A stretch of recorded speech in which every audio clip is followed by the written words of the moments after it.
और आज मैं बना सा चिकन मंचूरियन।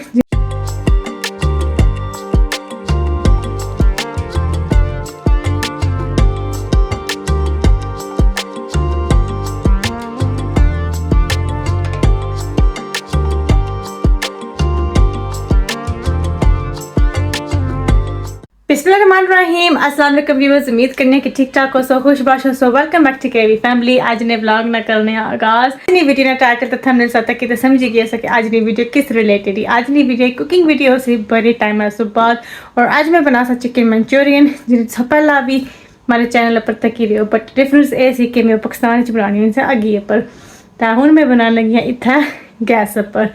तो हूँ वीडियो करने शुरू। वीडियो ये पहले अपना सारे चैनल पर नए आए चैनल की लाजमी सब्सक्राइब करें।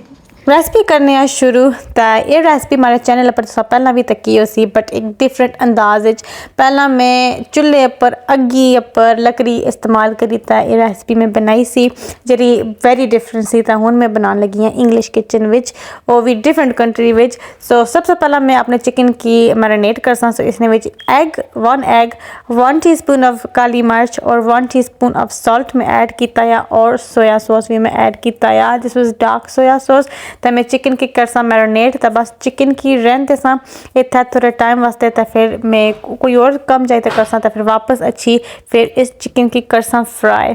और नाल ही मैं ऐड कर सा कॉर्नफ्लावर जरा काफ़ी ज़्यादा इंपॉर्टेंट है इसने कंसिस्टेंसी वास्ते। हुन थोड़ा टाइम गुजरी गया वा तो हुन मैं बनाने लगी हाँ चावल। सो पहला मैं बॉयल्ड राइस बनानी रही थी तो वेजिटेबल राइस बनानी रही थी, बट आज मैं थोड़ा डिफरेंट बना सा। आज मैं बना सा नैंडोज वाले राइस जेरे काफ़ी ज़्यादा सारे घर विच पसंद किए जाने। तो मैं बहु बारी बनाई चुकी हाँ नैंडोज राइस डिफरेंट डिशां नाल। स्लोली सारियां डिशां तुसां की भी बनाई तो नाल दसा इंशाअल्लाह एज टाइम गोज़।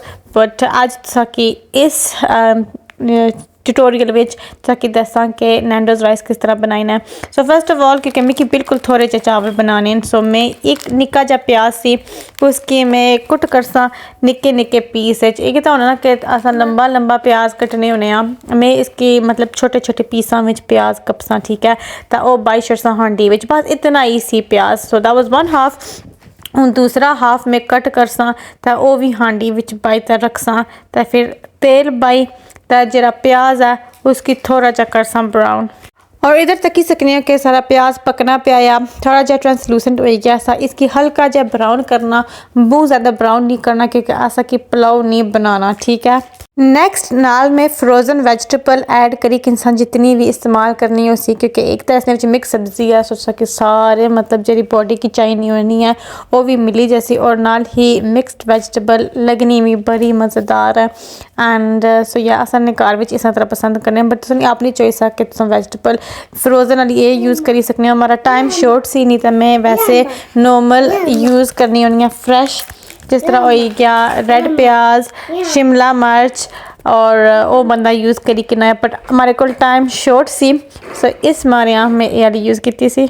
हुन मैं ऐड करन लगी हाँ अपने सॉस। सो इधर मैं Nando's lemon and herb sauce use करन लगी हाँ और नाल ही केचप। सो ये दो सॉसेस में यूज़ कर सा तो अच्छे तरीके नाल मिक्स कर सा। सो बेसिकली प्याज तो सब्जियां इन्ना विच ही भुन सन सो फ्लेवर इत्थों ही आपना आया, ठीक है।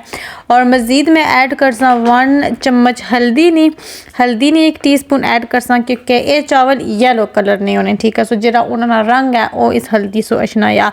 सो 1 टीस्पून हल्दी में ऐड कर सा और 1 टीस्पून में पेपरिका भी ऐड कर सा। इन्ना ना कोई खास टेस्ट कोई नहीं होना, इन्ना ना जस्ट कलर होना या। पेपरिका भी ऐड हो गया या तो ये जो सारे मसाले तो सॉस में ऐड किए इन्हें की हुन थोड़ा जा भुनना, इन्हें के बहुत ज़्यादा भुनने की जरूरत को नहीं, बस 2-3 बारी सब मिक्स करी छोड़ो तो फिर असा ऐड कर सा पानी। तो फिर पानी बॉयल हो सी तो फिर असा चावल ऐड कर छोड़ सा। हुन इधर मैं ऐड करन लगी हाँ पानी। सो 1 गिलास में ऐड किया है। सो मैं कि पानी अजे भी बहुत घट लगना सी सो मैं थोड़ा जा होर पानी ऐड करसा, बस हाफ गिलास और मैं ऐड किया है क्योंकि मैं चावल बिल्कुल थोड़े जे ही बाए सन।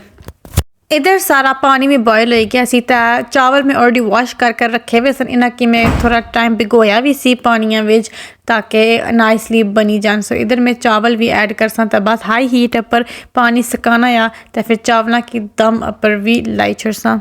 पानी खुश्क हो गया सी तो हुन इसने पर मैं लिड लाई छड़सां तो लो हीट अपर करी ये चावल उन लग जासन दम पर। सो चावल भी हूँ सारे साइड पर रेडी होने रसन तो हुन असा करसा तैयारी मंचूरियन नी। सो इधर मैं ऑयल बासा पैन विच गैस ऑन कर छड़सा तो ऑयल गर्म हो सी तो फिर मैं फ्राई करसा चिकन जरा मैं पहला मैरिनेट किया सी। सो इधर मैं सारे pieces of chicken slowly add करसा तो ये फिर फ्राई हो सन तो इन्हें कि इत्थे ही कोई वाल टाइम वास्ते और मैं इतना श्योर कौन सा कि कितना टाइम है बस तुस अंदाजे नाल जिस अपना चिकन पकाओ इतना फ्राई करी था जिसला तुस समझो कि तुस चिकन बनी गया फिर तुस कड्ढी सकने हो ठीक है। सो मैं भी वाल टाइम लाया सी इतना है मैं जल्दी सी क्योंकि हमारे को टाइम इतना कौन सी तो शाम ना खाना बनाना सी। सो मैं इतने गौर नाल कोनी टाइम वगैरह और मेजरमेंट्स में टेक किते बस अपने कम मसरूफ हो गई थी तो बस कैमरा लाई छुड़िया सही। सो इधर बस सारे चिकन बासा तो फिर जिसले फ्राई हो रहे सन फिर इन्हें की कटसा। सो इन्हें ना कलर ब्राउन जहा होना चाहिए या ठीक है जिसला सही ब्राउन हो समझी कि चिकन पक्की गया पर तुसा नाल उसी कट करी तुसा चेक भी करी सकने हो। सबसे पहला मैं तेल बाई में 2 गार्लिक एंड जिंजर क्यूब में ऐड किते हैं तो इन्ह की नाल मिक्स करसा तो इन्ह की अच्छे तरीके नाल भुनसा और नाल ही उधर साइड पर तकी सकने हो कि मैं जरा चिकन सी वो भी कटी तो साइड पर नाल रखिया वा और नाल जेरे सॉसेस यूज़ करसा वो भी साइड पर रखे हुए हैं। मैं ऐड किया थोड़ा जा केचप तो वो मैं नाल मिक्स किया गार्लिक ने बिकॉज गार्लिक तरफी बूँ छनका मारना सी तो वो बहुत ज़्यादा उड़कना सी। सो बाय एडिंग दिस जिस तरह पानी नो बने वो फिर थोड़ा काम हो जाना। सो केचप बाई तो थोड़ा उसकी भुनसा तो इधर चिली गार्लिक सॉस सी उसकी भी मैं खोली तो उसकी भी मैं थोड़ा ऐड किया। सो इन्ह सॉसा नाल सोचा कि chilli garlic sauce Thai sweet chilli और केचप और सोया सॉस सिरका विनेगर ये चीज़ां मैं यूज़ की तो अपनी चॉइस नहीं सोया सॉसा यूज़ करी सकने हो ठीक है। सो इधर मैं थाई स्वीट चिली सॉस भी ऐड करने लगी हाँ। सो तुसा इन्ह सारा सॉसा की यूज़ करी ना तुसा कि एक परफेक्ट टेस्ट और परफेक्ट कंसिस्टेंसी की बनानी है ठीक है। सो वो सारे 3 सॉसेस पहला ऐड करी मैं थोड़ा जा पानी भी ऐड किया तो इधर नाल मैं चिकन स्टॉक क्यूब ऐड करने लगी हैं ठीक है और नाल ही सोया सॉस।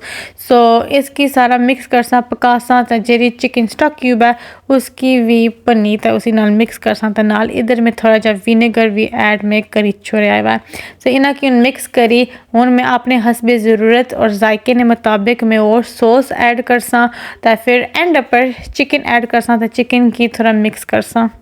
सो थोड़ा सॉस की मिक्स करी मैं टेस्ट किया कि मिकी थोड़ा जा और फ्लेवर चाहिए। सो इधर मैं थोड़ा जा और गार्लिक चिली सॉस ऐड करने लगी हाँ थोड़ा जा और थाई स्वीट चिली सॉस भी ऐड करने लगी हाँ और थोड़ा जा और केचप भी मैं ऐड करने लगी हाँ and then after this it was perfect मिकी नाइस लगा सी। सो थोड़ा जा और पानी में ऐड करने लगी हाँ क्योंकि सॉस काफ़ी थिक सी तो मिकी थोड़ा जा और थिन करना सी थोड़ा जा मतलब सोसी हुआ तो इधर हमारे हिसाब नाल ये परफेक्ट हो गया सी। सो इधर मैं ऐड करन लगी हाँ अपनी चिकन ऐड करी तो इधर मैं करसा मिक्स तो इधर सारी चिकन मंचूरियन हो गई है तैयार। पाकिस्तान में मैं नाल फ्रैश सब्जी भी ऐड करनी होनी सी तुसीं अपनी चॉइस तुम ऐड करी सकने हो। फिलहाल जिसला मैं ये रेसिपी बनाई सी हमारे को इतना टाइम मैं जस्ट चिकन वाली बनाई सी। अगर वीडियो पसंद आई तो वीडियो की लाइक शेयर करना ना भूलें और चैनल की लाजमी सब्सक्राइब करें तो दुआ के अल्लाह ताला सकी खुश पाश शकन सेहत वाली जिंदगी दें तो मिलने अगली वीडियो अल्लाह सुनने वाला है।